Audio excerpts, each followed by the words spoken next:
The human soldier whispered in the queen's ear, and the queen said, "Stop the war." The chamber was larger than any city the human soldier had ever seen. It was not wide like an open field, but tall, rising layer after layer, each level filled with beings from different worlds. Some floated, some stood on many legs, some were little more than shapes of light held together by technology and tradition.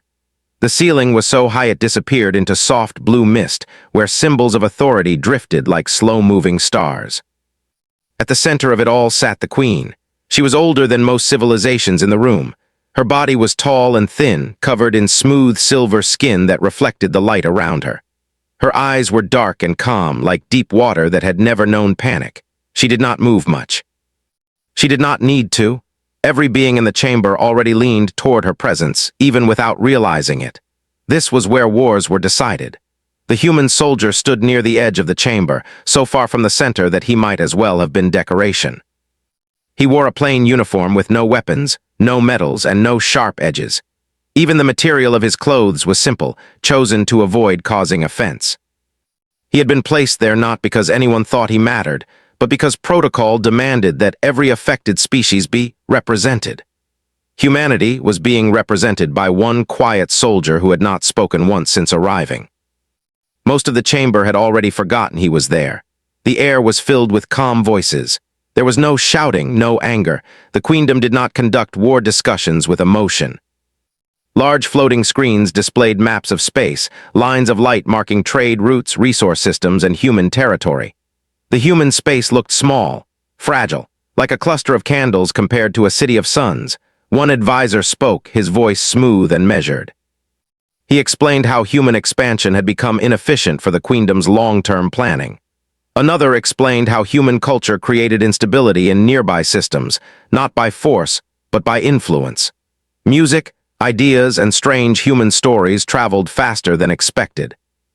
That kind of influence was difficult to control. A third advisor calmly explained that ending humanity as a political entity would solve several future problems at once. No one used the word destroy.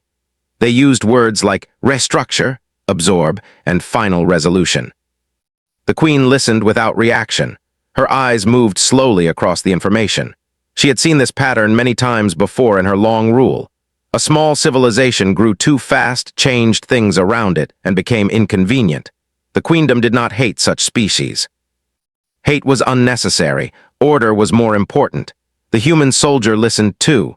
He understood only part of the language spoken in the chamber, but the translation device in his ear quietly filled in the rest. His face did not change. His heart beat steadily, though his body felt very small in that place. He knew why he was there, not to argue, not to threaten, not to beg. Humanity had already tried those things in smaller rooms with smaller powers. They did not work here. Time passed. The advisors finished speaking. The room grew quiet. The queen raised one hand slightly. The motion was enough to silence even the faint background sounds of the chamber. She looked at the star maps one last time, then spoke. Her voice was soft, but it reached every corner of the chamber without effort. "The projections are clear," she said. "Proceeding with the planned action will stabilize the region." There was a pause, a ceremonial one. Then she added, "Unless there is a final statement." Several advisors glanced around. This was tradition. It almost never changed anything. Smaller species sometimes cried. Others made promises they could not keep.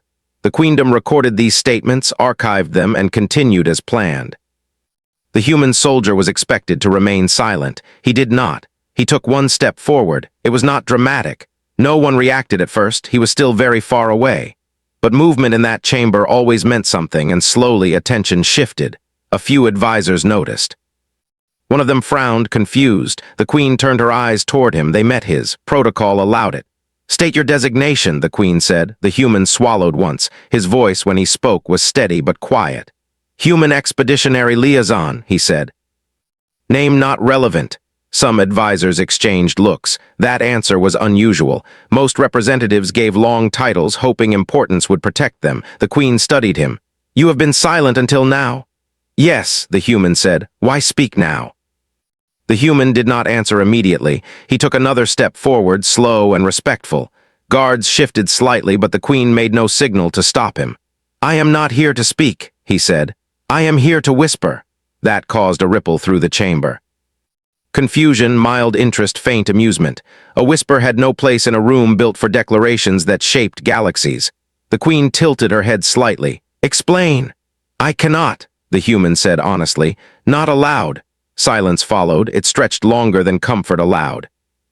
Advisors prepared arguments. Some were ready to end the discussion immediately. The queen, however, did not speak. She looked at the human for a long time. He did not look away. There was nothing special about him. He was not tall. He did not glow. His species had no impressive natural defenses, and yet there was something in the way he stood. Not proud, not afraid, just certain. "Approach," the queen said. A sharp intake of breath moved through the chamber. The human walked forward. Every step echoed softly.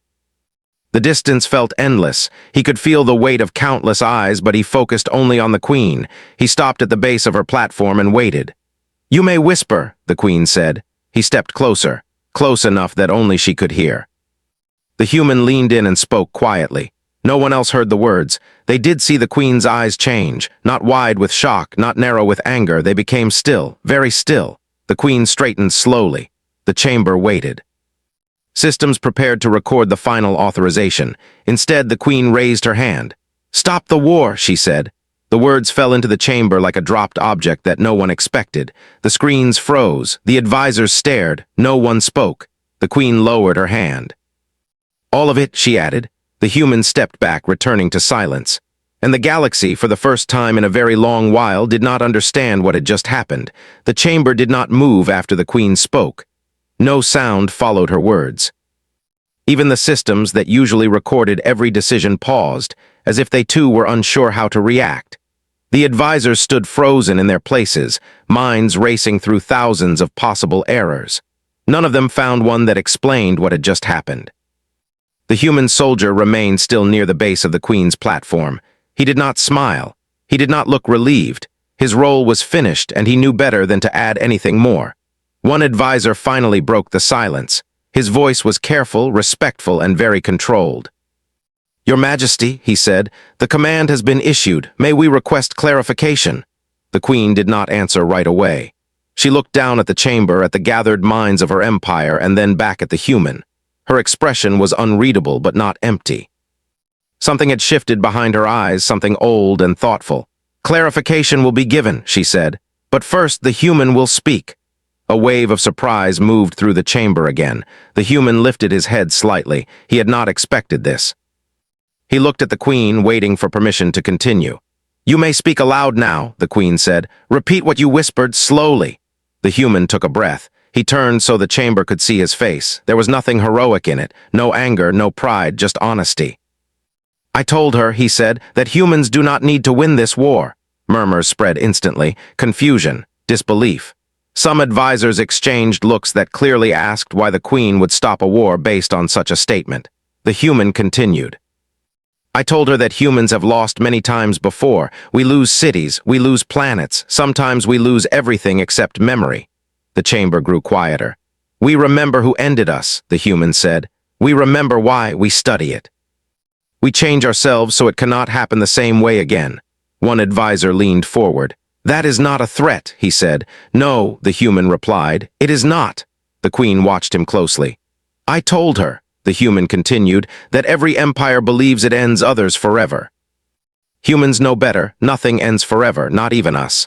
The advisors waited for more. The human did not rush his words. "I told her that if the queendom ends humanity today, there will be no victory, no parade, no final peace. Only a future where humans become a lesson written in your archives." He looked directly at the queen again. "And humans are very good at becoming lessons." Silence followed, deeper than before. The queen turned her gaze back to her advisors. "You asked for clarification," she said. "You will receive it." She stood slowly, her movement drawing every eye. "The human did not threaten war," she said. "He did not offer surrender, he offered time." Some advisors did not understand. "The queendom measures success in stability," the queen continued. "In control, in order that lasts." She gestured toward the frozen star maps. "The humans do not build empires that last by force. They build ideas that survive defeat." She paused, choosing her words carefully. "I have seen civilizations like them before," she said. They lose and they learn, they suffer and they adapt. They are weak until they are not, and by then it is too late to stop them without destroying ourselves in the process. An advisor spoke, uneasy now. But Majesty, projections show. Projections do not measure memory, the Queen interrupted. She turned her attention back to the human. You told me one more thing, she said. You told me why humans do not fear this war. The human nodded once. Yes, speak it. The human looked around the chamber one last time. We already know how to live after losing, he said. You do not. That was when understanding began to spread. Not fear, not panic, something quieter, something colder. The Queen sat back down. The war is ended, she said. Not because humanity is strong, but because it will become strong in ways we cannot control. She raised one finger. The Queendom will withdraw, all operations cancelled, no further action. The advisors bowed, some slowly, some with hesitation. Orders began to move through systems again, this time reversing course. Fleets stood down, plans dissolved. The human soldier was escorted out not by guards but by attendants. No one touched him, no one spoke to him. As he walked through the long halls of the palace, he felt no triumph, only exhaustion. He had carried the weight of his species into one whisper, and now that weight was gone. Behind him, the Queen returned to her private chamber. There alone, she activated an ancient recording device used only for truths that could not be shared. Record, she said. This day, the Queendom chose not to erase a small species called humanity, she said. Not out of mercy, but wisdom. She paused. They are dangerous not because they conquer, but because they endure. They do not need to rule the galaxy. They only need to survive long enough to understand it. She ended the recording. Far away, the human soldier returned to his people with no stories of victory. Only a simple message. The war is over, he said, and across the galaxy new rules quietly formed. Do not rush humans, do not corner them. And above all, listen when they whisper. The galaxy did not change all at once after the war ended. That was not how large things ever changed. At first, it was only small signs that something was different. Trade routes adjusted quietly. Fleets that had been moving with purpose slowed, then stopped. Messages once marked urgent were rewritten with softer words. Most beings did not understand why. They only knew that the Queendom had spoken, and when the Queendom spoke, the galaxy listened. In the days that followed, rumors spread faster than official explanations. Some said the Queen had seen a future disaster in the star charts. Others said an ancient law had been uncovered. A few whispered that the Queen had shown mercy, though those whispers were quickly dismissed. Mercy was not a word often connected to her rule. The truth was simpler and more unsettling. One human had spoken quietly, and the most powerful ruler in known space had changed her mind. The human soldier returned to Earth without ceremony. There were no crowds waiting for him, no banners, no music. His arrival was quiet, almost forgotten among daily news cycles and local concerns. Humanity had grown used to surviving without applause. He met with leaders in a small room with plain walls. He told them exactly what happened. No dramatic words, no heroic story. They listened, he said. That was all. Some leaders wanted more details, some wanted reassurance, others wanted to celebrate. The soldier gave them nothing extra. This doesn't make us safe forever, he said. It just gives us time. Time for humans was everything. While Earth returned to its slow work of building, learning, and arguing with itself, the rest of the galaxy struggled with something new. Uncertainty. For the first time in generations, a decision made by the Queendom did not fit neatly into expected logic. Smaller powers studied the outcome carefully. They replayed recordings of the chamber. They analyzed the human-s posture, his tone, the Queen's pause. Many asked the same question. What did the Queen hear that they did not? Some tried to find the whisper. They enhanced recordings, scanned audio waves, searched for hidden frequencies. They found nothing. The whisper had not been technological. It had been personal. That made it more dangerous. In academic circles, human studies became popular almost overnight. Scholars who once ignored Earth now competed to understand it. They studied human history and were confused by what they found. Humanity did not advance in straight lines. It failed often. It argued constantly. It hurt itself in ways that made no sense to outside observers. And yet it kept going. Civilizations older than humanity had collapsed under far less stress. One scholar wrote, "Humans appear weak because they break often. What we fail to understand is that they break in ways that allow them to change shape." Another wrote, "They do not fear endings, they expect them." The queen watched these developments from a distance. She did not interfere. She allowed discussion, speculation, even criticism of her decision. She had ruled too long to fear doubt. In private, she reviewed records from her long life. She remembered other species who had stood in that chamber long ago. Many had spoken loudly.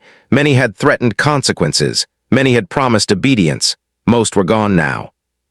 She returned often to the memory of the human's whisper, not the words themselves, but the certainty behind them. He had not believed he would win, he had believed he would continue.